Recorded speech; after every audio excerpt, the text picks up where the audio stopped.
Hey guys, welcome back to another Naruto CCG Deck Profile. Today I'll be profiling an Ink deck, which has evolved from one of my very first decks ever playing this game, and one of my favorite archetypes to date. As always, I use a modified Midwest rogue list that's been used for a Discord tournament setting that I've been playing in for a little bit. However, it mostly conforms to the Untap rogue list as well, and I can tell you any changes that might occur in the two rogue lists to help you kind of differentiate between the two. And as always, you can find the full deck list down in the description down below. You can upload it to Untap to sort of build it yourself and see what it is that you might want to add or remove, or just to see the cards in general. Like I've done previously, this deck will take a little bit of an explanation about the strategy behind it before we get into the actual full deck profile, so I will jump straight into that just so that you know what's going on and have some more context for the rest of the cards going forward. So Ink is a bit unique in that it has its own win condition baked right into the archetype itself. Ink Eagle's second effect is that during your mission phase, you can discard 3 of your Ink ninjas and win 1 battle reward. You can also use this effect as many times as you like per turn. So how this works is each of the Ink ninjas has this Ink combat attribute, all except for one of them. And the point of the deck is to basically spam as many as you can onto the field so that you can use Ink Eagle to destroy them and win battle rewards without having to fight. This is facilitated mostly because a lot of the inks have this first primary effect where you can pay a certain amount of chakra to put them in play from your hand, mitigating the once per turn deployment of them. So they're actually pretty easy to spam onto the field, even though it does take quite a bit of chakra.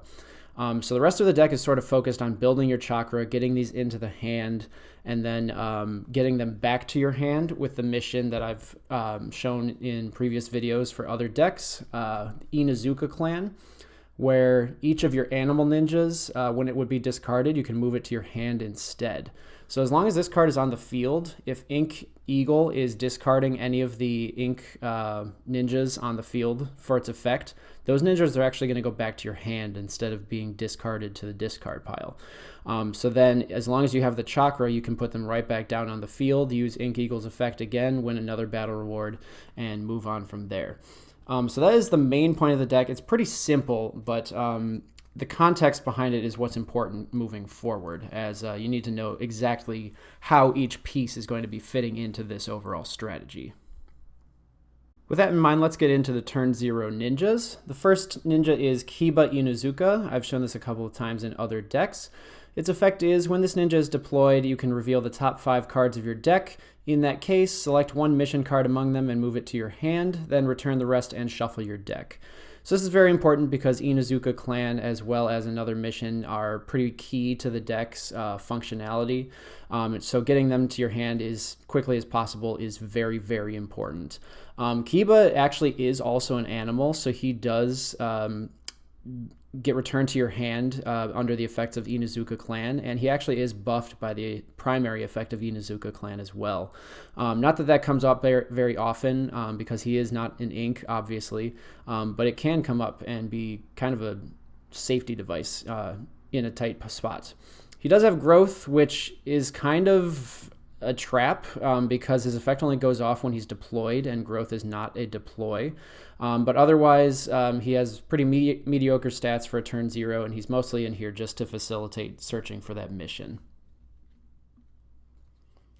Next, I run 3 Gama, turn 0, lightning and fire ninja, so he is dual on element as the deck is lightning and fire based. He is also an animal, which is very important. And his effect is valid. This ninja cannot become the user of Jutsu cards.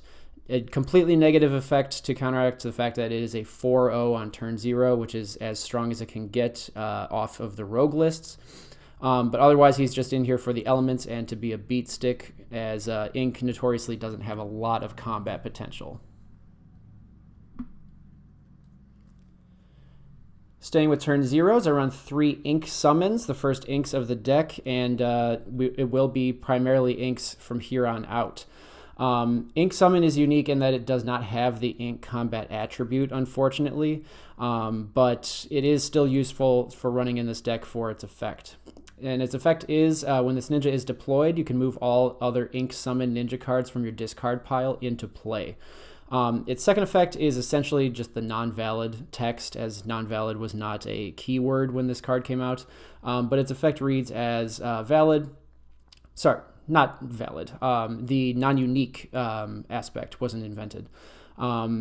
But it reads as valid. This ninja card can be put in play or moved into a village or battlefield, even if that player already has one or more ninjas with the same name in play. It's literally exactly the non-unique aspect. They just hadn't created a keyword for it yet. But Ink Summon is very powerful in this deck under specific circumstances because it does still have the animal characteristic, even though it doesn't have the ink to be discarded by Ink Eagle.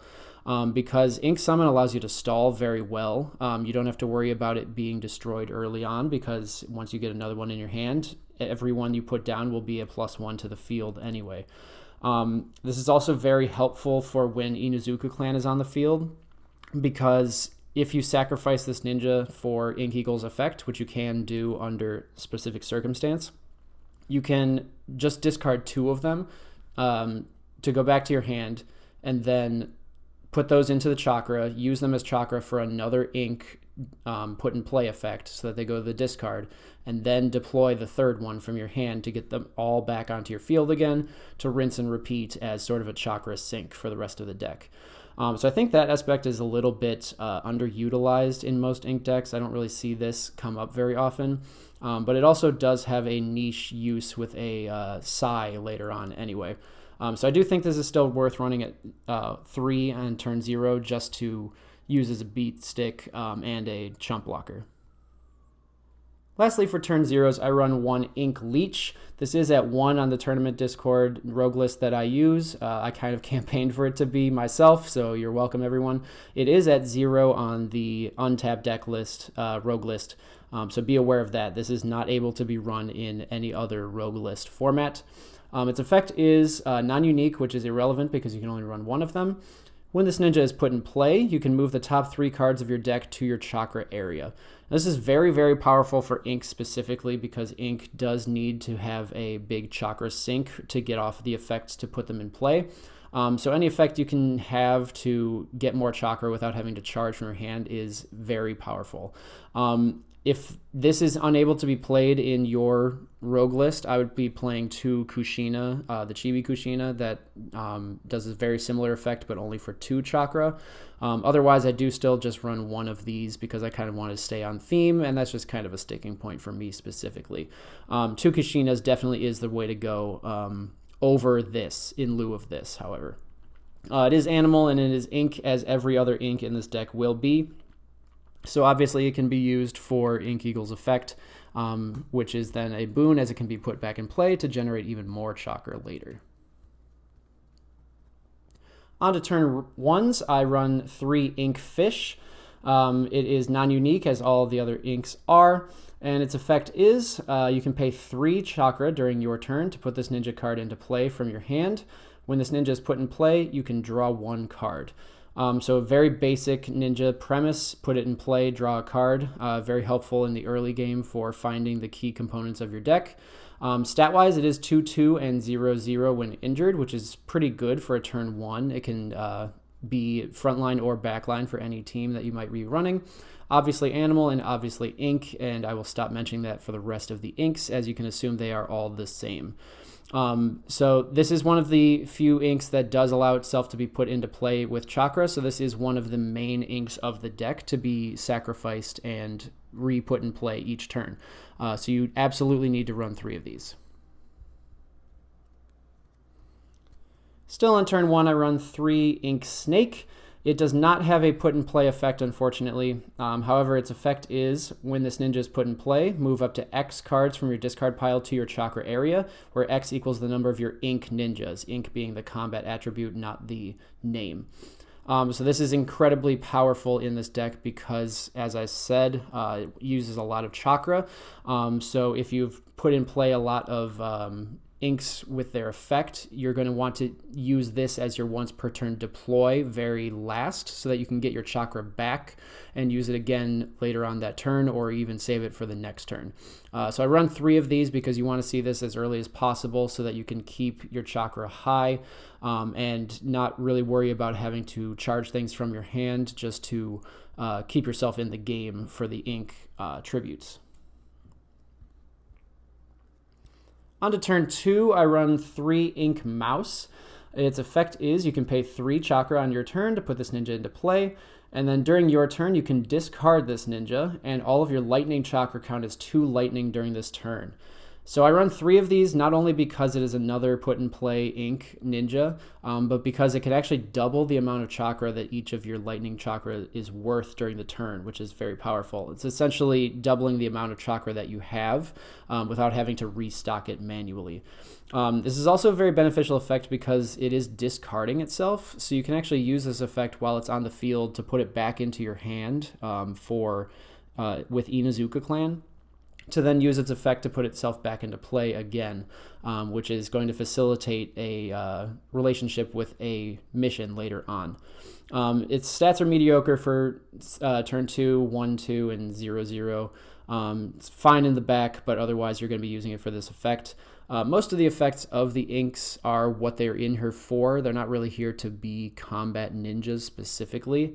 Though there are a few that can hold their own in combat, you are mostly going to be throwing them away, hopefully with Inuzuka Clan, to keep yourself alive while you set up your board.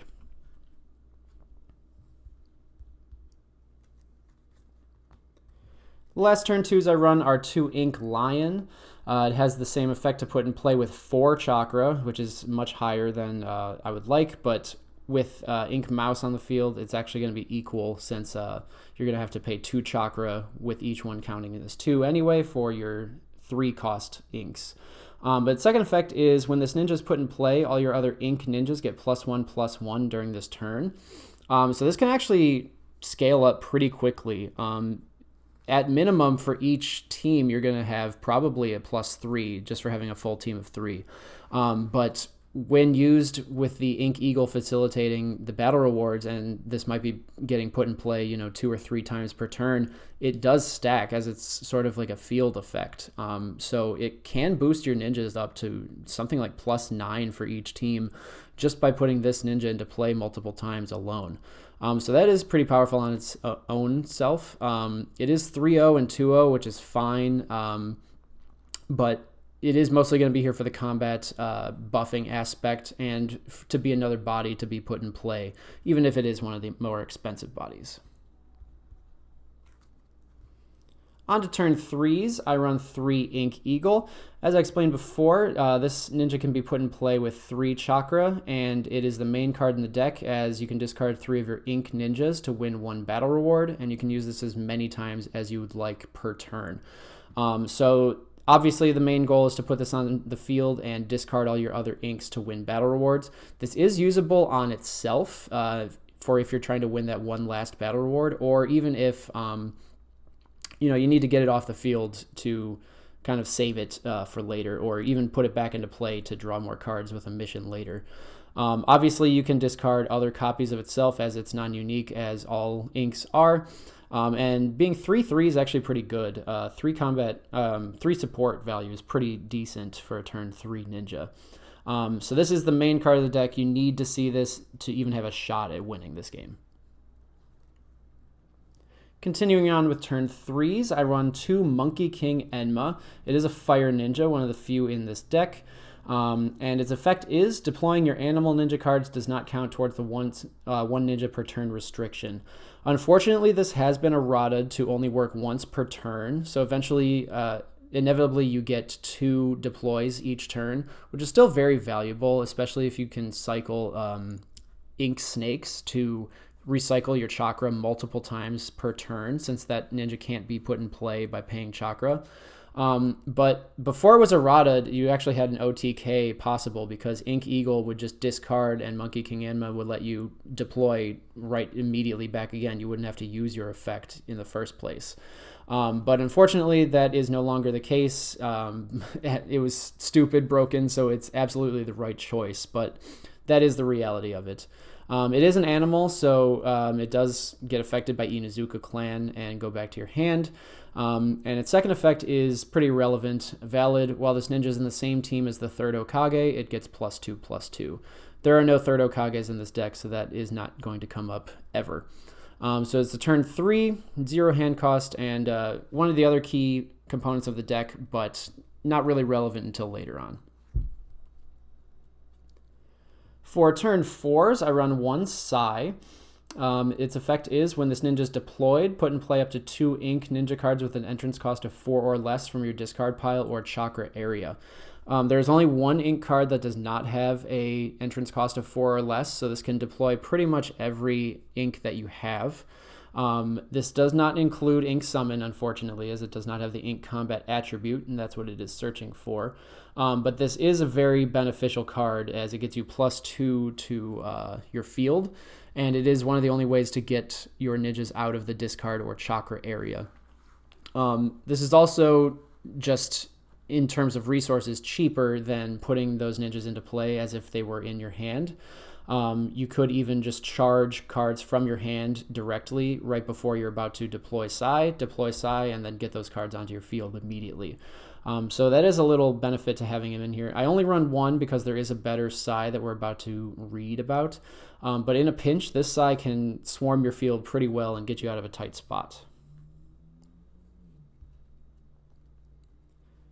Lastly, for turn 4s, I run 2 other Sai, the Virtuoso Sai.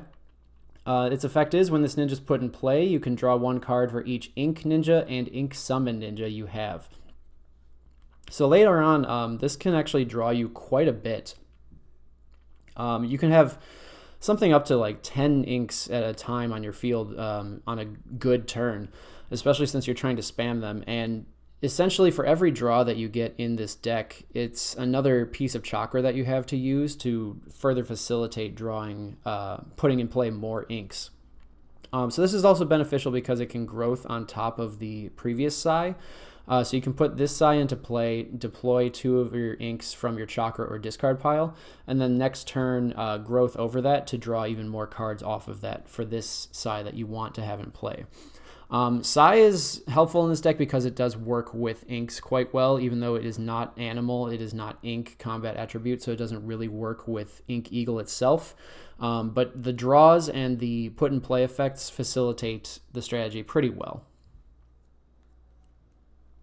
And lastly, for ninjas, I have a turn 5, 1 hand cost Ink Bat. Its effect is you can pay 5 chakra to put this card into play, which is an extreme amount. You won't want to be doing that a lot. But second effect is all your ninjas without ink get ink.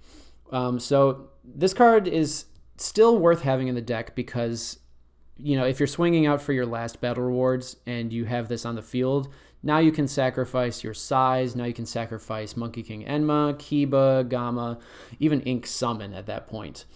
So it's still worth having. It's just that the cost of 5 is very steep, and the deck can absolutely work without being able to sacrifice the other non-ink ninjas. So I do just run this at 1. Its stats are pretty bad for a turn 5, but at this point you know you're not going to be doing a lot of combat. On to Jutsus, I run 1 Tsuchigumo style Forbidden Jutsu Release Big Bang. If you've seen any of my other lightning or wind videos, you knew this was coming. Its effect is you can pay 1 lightning or wind chakra, charge 1 card, in that case draw 2 cards. This card is limited to 1 on every rogue list, including the modified Midwest tournament list that I run, and the Untap list. And for good reason. Drawing is one of the most powerful effects a card can have in a card game. So going hand neutral with this jutsu and actually +1 to chakra with this jutsu is beneficial in every single way for this deck. Having more chakra obviously facilitates your inks. Drawing more is drawing more to be able to facilitate your inks, whether you're using that to find more inks to put in play or just to charge that chakra that you've drawn into. So run this in every single lightning and wind deck. Next, I run 3 Release of Chakra. This is a very contentious one because this is at 3 on our tournament rogue list. However, it is at 1 on, I believe, every other rogue list because this jutsu is extremely strong. It might not have an effect that seems to lend itself to being, bannable, where you pay 1 lightning and its effect is move 3 cards from your hand to your chakra area, then draw 4 cards, which has been eroded, but I'll get to that in a second. But beware that this card is at 1 on, I believe, all of the rogue lists. So you will have to figure out 2 other cards to swap out to keep this in the deck. The reason that this is banned is because searching through your deck for that many cards is going to allow you to facilitate strategies that you otherwise wouldn't be able to, especially on your opponent's turn, where you can use this jutsu and keep all the cards in your hand until the next turn, unlike if you use this on your turn and your hand was checked for the hand limit at the end. You'll be able to pretty much scour through your entire deck if you see this jutsu, especially because you can use this jutsu, draw 3 cards, and then if you've drawn into another Release of Chakra, use it in another separate chain. You see a lot of your deck this way, and that's just unhealthy for the metagame. But for Ink especially, this is just extra effective. You want Chakra, you want to draw. It's a lightning jutsu. This is used for Chakra anyway. It's incredibly synergizing with the rest of the deck. So the errata for this card is that it's actually been changed to a condition and has been nerfed. The errata text is that you have to charge 3 cards from your hand, and then in that case, you draw 3 cards. So it's equal to what you put in your chakra to draw, and if you're unable to put all 3 into chakra, then you cannot get the draw. Unlike with how this is written right now, where if you had a hand of 0, you could simply discard none of them, and then the draw effect would happen anyway. So that errata was definitely necessary, but even in the errata state, this card is too good, and if you can run it at as many as you can, you should. I'm just warning you that not a lot of rogue lists will allow you to run more than 1. And lastly, for jutsus, I don't run a lot of them because hopefully you won't be in a lot of combat situations, but I run 2 Ink Clone Jutsu. Its cost is 2 Lightning Chakra, and the requirements are Brush combat attribute, which is only size combat attribute in this entire game. Target is the user. The effect is move the target to the top of its owner's deck. In that case, draw 3 cards from the bottom of your deck. So this synergizes very well with the Virtuoso Sai, who draws when you put it in play for each ink and ink summon that you have, because you can put that Virtuoso in play, do your draws, go into combat, put it back on the top of your deck, and then draw again from the bottom of your deck. This goes to Chakra, that builds you some Chakra for the turn, and then the next turn you draw into that Sai again, and you can deploy it again to draw again based on how many inks you have. So this jutsu is very powerful if it can come up. The Sais don't often come up because the point of the deck doesn't require Sai, but having this as a little back pocket jutsu is very helpful, especially as there aren't a lot of jutsus that you can really fit into this deck that doesn't really want to fight at all. There aren't a lot of jutsus that are really worth the chakra that you could be spending on the ninjas to be put in play. On to missions. I have turn 1 missions, and the first is Dango. It's a lightning mission with 1 entrance cost and 1 hand cost. Target is 1 ninja, and the effect is draw 1 card, then move up to 3 cards from your discard pile to your chakra area, and the target gets +1/+1 during this turn for each card moved this way. Very powerful in all fronts for this deck. Drawing a card is obviously a powerful effect. Moving cards from your chakra, from your discard to your chakra is extremely useful for this type of deck. And getting +1 for each one that you moved is going to help you in those fights that you probably don't really want to get into. So I do only run this at 2 because it can get a little clunky. A lot of your missions that you want are early and mid-game. So there's not a lot of opportunity to get this off unless you draw it alone very early on. But it is very helpful for saving for the late game for when you need that chakra. And using it early for the draw is not exactly the most helpful if you're not really getting back that chakra for the cost. Next, I run 3 Inuzuka Clan. As you already saw, it is a fire mission, entrance cost of 1 and hand cost of 1. It is a permanent mission. Its effect is your ninjas with Inuzuka in their name get +1/+1. Obviously, this affects Kiba Inuzuka on your turn 0 ninja. And its secondary effect is when any of your animal ninjas would be discarded, move it to your hand instead. As we discussed, this is the main mission of the deck. It allows your Ink Eagle to put those ninjas back into your hand instead of into your discard, so you can hopefully recycle them back into your hand, back onto the field to be used again to get another battle reward back into your hand, etc. On to turn 2s, I run 2 Sync Dance. It is a fire and lightning attribute, so it's dual on element, and it is a turn 2 with 1 hand cost, so it can use any card in the deck for its hand cost. Its effect is search your deck for an animal ninja, reveal it, and move it to your hand, then shuffle your deck.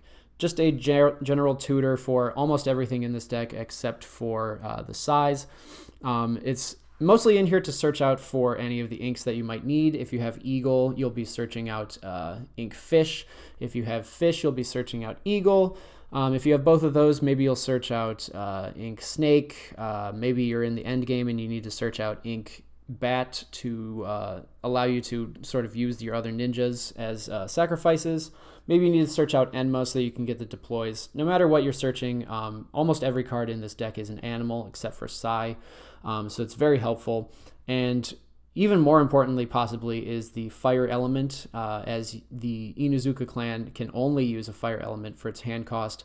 So you're going to be running a little low, as most of the deck is lightning. So this does serve sort of a triple sort of benefit for this deck. On to turn 3s, I won 3 Guardians of the Village. It's a turn 3 fire mission with 1 hand cost. It is a permanent mission, and this is one of the main missions of the deck. The effect is your maximum hand size is 3, and that cannot be reduced any further.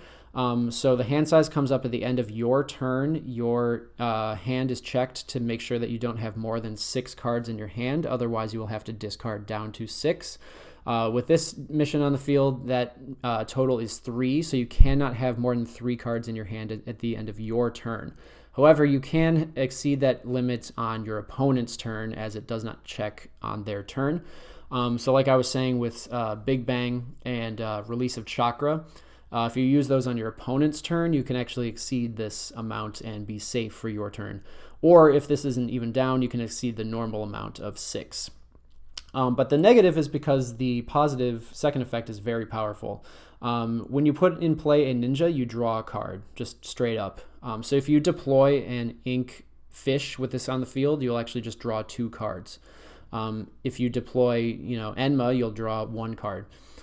So the main facilitation of this is that you will use it to pump up your hand and then charge that into your chakra area to use as cost for your inks that you're going to be putting back in play. It doesn't run 1-to-1. However, if you do have Ink Mouse, you'll be able to use that effect to double the lightning chakra in your chakra area, and almost every card that you have will then count as 2. So for a lot of the inks that have 3 or 4 chakra cost to be put in play, it'll almost keep up perfectly. Especially with Ink Fish, that will be drawing you 2 cards every time it's put in play. That one will actually keep up with the exact cost, and you can kind of just run a perfect loop. So this is one of the main ways I've seen to facilitate this strategy, and it's the current one that I am using. I don't know if it's the most optimal, but it does seem very effective at this point. So I'll allow you to test it and see if you like this Guardians of the Village version. Next, I run 2, turn 3, Succeeded Will of Fires. Once again, it is fire and lightning dual on element, as Guardians of the Village and Inuzuka Clan need that fire hand cost. Its effect is, if all of your ninjas are leaf, which every ninja in your entire deck is, and you have 3 or less cards in your hand, which you probably will if Guardians of the Village is on the field, draw until you have 4 cards in your hand. So just a very simple draw card. 4 for a turn 3 mission is very good, especially since you're guaranteed to get it off with the ninjas in your hand on your field. and are probably guaranteed to get it off with the Guardians of the Village or simply by charging into your chakra area. This is just a very good draw mission to sort of keep you in the game. And lastly, for turn 4s, I run 2 Exaggerations. Is a turn 4 1-hand cost lightning mission and is permanent for 2 turns, the marker being removed on your turn, the start of your turn. And its effect is, when a ninja would receive any damage, increase that damage by 1. When a player would win any battle rewards, increase that number by 1. When a player would draw any cards, increase that number by 1. So this is doubly effective for your Ink strategy, as this is essentially making it so that every time you put in play an Ink and you get the draw for Guardians of the Village, you're drawing 2 cards. If you're putting in play a Ink Fish, you're drawing 2 cards, and with Guardians of the Village, you're drawing 3 cards. Well, Ink Fish plus Guardians of the Village plus Exaggeration might actually be 4 cards. 1 for the Ink Fish effect that then gets added on by Exaggeration to make it 2, and then 1 for the Guardians of the Village effect, which would be added on to make it 2 for Exaggeration. So yeah, Guardians of the Village plus Ink Fish plus Exaggeration is 4 draws off of 1 deploy, which is insane. But more importantly, it's cutting the amount of battle rewards that you need to win in a single turn to win the game in half, which is extremely important. The main way that this deck falls behind is in running out of chakra and not being able to win the game off of the Ink Eagle's effect. So if you only have to use that effect 5 times instead of 10 times in 1 turn to do an OTK, that is impossible to measure how beneficial that is. The only downside is that this mission is very late, so it's a completely dead draw for most of the game. So hopefully you're going to be able to facilitate getting the strategy off and winning the game without resorting to this sort of boost. But it is in here if you absolutely need it, and I think it's very possible that you will need it. So that is the deck. There is no reinforcement deck for Ink, as there aren't really any ninjas that you could even put in there, so nothing to worry about on that end. But if you've seen my tier ranking video, you'll see that I don't rank Ink very highly, but that's not because I don't think it doesn't work. I just think it's not the most consistent deck in the world. When it hits, it pops off pretty decently. There's not a lot you can do to stop it other than, comp strengths or dehydrating Ink Eagle. And even in that case, Ink Eagle is non-unique, so you can put as many of them in play as you have. And then you can discard them from play and recycle the equipped counter mission back into your opponent's chakra area. So the main issue that I see is with hand costs for your fire missions, but honestly, if you can pull it off, that isn't even really an issue either. As a little bit of a bonus, I actually have a second video that I'll be posting on the screen right now. It's an alternate version of an Ink deck that I've come up with, as there are a lot of different strategies that you can try to use to pull off this OTK, and I think that this one has a lot of potential as well. So if you liked this version, go check out that version that's going to be up right now also, and I will post the differences. It'll be sort of a shorter video just showing the different strategy and how it is changed from the deck that you just saw. So you'll be able to compare the two and see which one you prefer. But if you like this one or you like that one, give these a like and a subscribe to see more. This is obviously a more off-meta video. So in a couple of weeks, I'll be having another meta video for another meta deck. And I hope to see you in the other Ink profile video that's going up on the screen right now. Bye.